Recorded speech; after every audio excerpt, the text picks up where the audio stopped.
ఈ సినిమా ప్రతి ఒక్కరు చూస్తారని చాలా ఆనందంగా ఉంది. కానీ ఈ సినిమా చూసేవారికి ప్రతి ఒక్కరికి అర్థమవుతుంది సినిమా స్టోరీ అంటే ఏంటి. కుటుంబ స్టోరీ అంతా ఇందులో ఉందండి.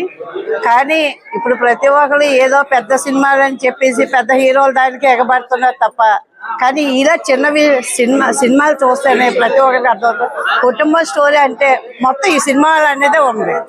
కానీ ఆ తండ్రి చేసిన అంత కృషి కాదు, కూతుల కోసం పోరాటం, ఆ కూతుల కోసం ఏం చేశారనేది, కొడుకు కోసం ఏం చేశారనేది కూడా ప్రతి ఒక్కరికి అర్థమవుతుంది. ఈ సినిమా ప్రతి ఒక్కరు చూస్తారని మేము చాలా అనుకుంటున్నాం.